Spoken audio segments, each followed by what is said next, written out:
Have you ever thought to yourself, how did we get all of these beneficial chemicals that we currently have? When someone experiences pain in any part of their body due to inflammation, then they use cortisone, which Percy Julian synthesized, along with fire retardant foam and artificial sex hormones. I have researched about the life of Julian and his different discoveries, and I would like to share what I have learned with you. Despite having to defy the odds of the time, Percy Julian has impacted everyone's life through his advancements in chemistry. I will take you on a stroll through his early life, which led into his education and ultimately the advancements that he made in science. To begin, I would like to introduce you to his early life. Percy Julian grew up in a harsh environment for himself. It was not his fault that he had to go through what he went through.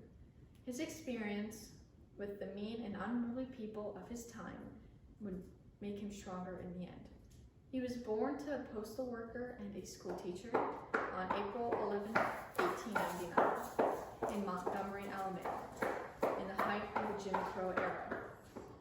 He was a smart boy, but his environment did not want to see him as that, because he was in fact African American.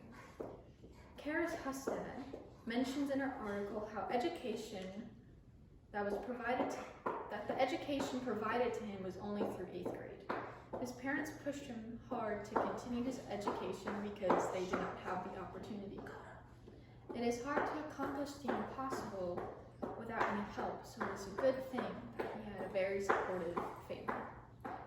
David Taylor states in Percy Julian Against the Odds that when he was accepted to DePauw, he was not given a typical college student dorm room with the different amenities such as food. He was given a room off campus with very few furnishings. His bathroom consisted of a slop jar toilet. Due to the lack of comfort, he took up a job at a sorority home and housed there. Now moving on from his early life, I will talk about what he accomplished during the prime of his life. Julian's life was met with obstacles, but he took them head on. He did this by pursuing the idea of getting his education from great colleges. He did not let anything stand in his way. He ended up getting into DePauw for his bachelor's degree in chemistry. He graduated Phi Beta Kappa, and he was also first in his class. Talk about smart. He ended up getting accepted to Harvard, which was only the second African American to do that, according to Wilson. He got his master's degree in biophysics and organic chemistry while there.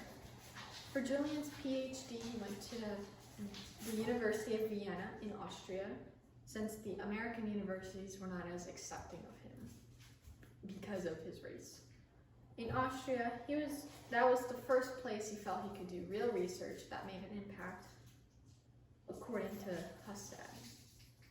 After achieving his doctorate, he traveled back to the US to research, make advancements, and to learn more in a hands-on type of way. Percy Julian made many different chemical advancements, which paved the way for our society to be changed forever. His first significant accomplishment was when he developed synthetic cortisone, according to Smith and Lyons. This gave people the ability to be freed of the pain of arthritis. They are now able to move their joints freely, and they are not in pain anymore.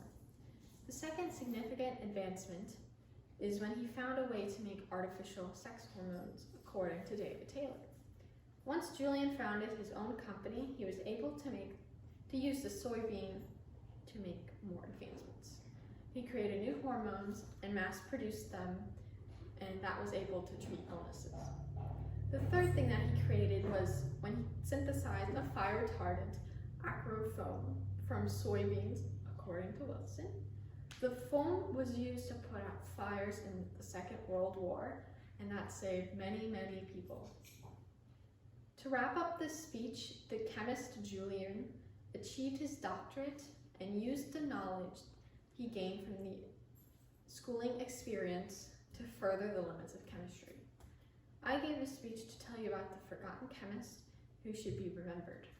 Percy Julian was able to defy the odds, and because of this, he was able to make great chemical advancements. Julian said, according to David Taylor, "I have been perhaps a good chemist, but not the chemist that I dreamed of being." Thank you.